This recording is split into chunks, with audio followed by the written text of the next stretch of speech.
Bismillahirrahmanirrahim. Assalamualaikum warahmatullahi wabarakatuh. Teman-teman sekalian, Sobat Zakat, ketemu lagi dalam program Tausiah Kebahagiaan Ramadan bareng dengan Rumah Zakat.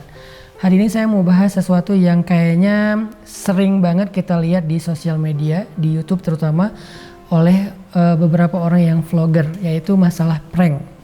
Di bulan Ramadan juga kayaknya ada beberapa model orang yang suka ngeprank. Kalau dulu waktu saya masih kecil ya, kita sering ngeprank teman pas pulang taraweh, kayak jadi pocong lah, kayak nakut-nakutin lah segala macam, atau ngeprank temen kalau pas lagi ABG dulu tuh suka ngeprank temen supaya dia kayak makan minum dibikin dia lupa sehingga dia akhirnya nggak sengaja makan dan minum. Ngeprank tetangga dengan mainin mikrofon di musola atau di masjid sehingga suara azan maghribnya lebih cepat setengah jam, padahal kita cuman kayak pura-pura latihan atau main-main doang.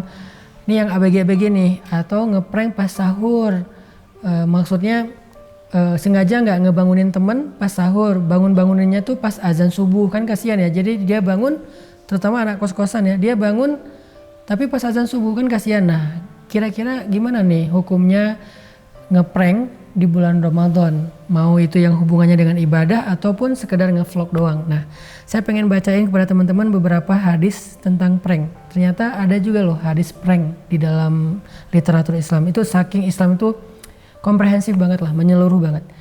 Hadis riwayat Abu Daud nih, salah satu hadis prank ya. Nabi SAW bersabda, tidak halal bagi seorang muslim menakut-nakuti muslim yang lain. Itu nggak boleh.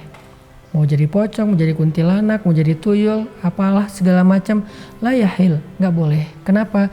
Karena Islam tuh nggak ngelarang kita bercanda sih. Cuman kalau ini bercanda yang Nabi juga nggak suka. Nabi pernah bercanda. Nabi dengan keluarganya bercanda, dengan cucunya bercanda, sampai Nabi jadi kuda-kudaan Sulaiman dengan cucunya. Hasan Hussein naik ke atas punggung Nabi. Nabi itu kakek yang seru loh buat cucu-cucunya. Suami yang seru buat istrinya, ayah yang seru buat anak-anaknya, sahabat yang seru buat teman-temannya. Tapi Nabi nggak pernah ngeprank siapapun. Kayak nakut-nakutin, ngaget-ngagetin, Nabi nggak pernah.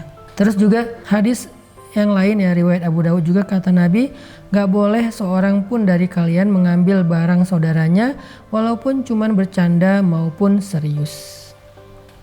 Nyembunyiin barang, ngumpetin sesuatu, apalagi kunci motor, itu kan stres banget ya kalau kunci motor diumpetin ya, sehingga dia bingung nyari-nyari. Kalau dia kehilangan sendiri itu ya urusan dia. Kadang-kadang pernah tuh, dulu saya pas masih pakai kacamata, udah dipakai terus nyari kacamata saya di mana, padahal ada di mata gitu kan. Ini mungkin lagi kurang fokus aja, butuh minum air mineral. Tapi yang jelas nggak boleh ngerjain teman. Itu diantara hadis-hadis larangan kita ngerjain orang lain ya. Jadi kita nggak boleh iseng, nggak boleh suka usil, nggak boleh ngerjain orang, nggak boleh nakut-nakutin orang yang sekarang disingkat dengan istilah ngeprank temen, kecuali bercanda-bercanda yang masih wajar.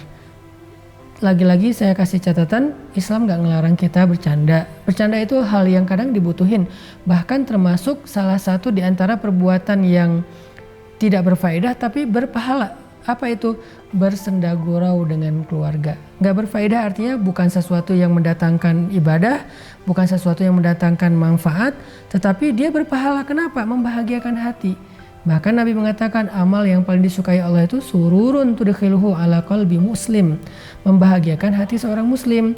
Jadi kita bercanda boleh banget, bahkan bercanda dengan keluarga itu bercanda yang ibadah loh. Jadi kalau pengen beribadah di rumah, bercanda aja sama anak, gendong-gendongan, lucu-lucuan, nyanyi-nyanyian, karaokean lagu nasyid atau apalah, bercanda di rumah. Makin sering bercanda yang tidak berlebihan, berarti kita sudah makin banyak pahala ibadahnya. Artinya nggak apa-apa bercanda, yang jangan nakut-nakuti atau bikin orang deg-degan atau ngerjain orang yang bikin orang sebel, apalagi sampai dia nangis, dia sedih, dia kecewa.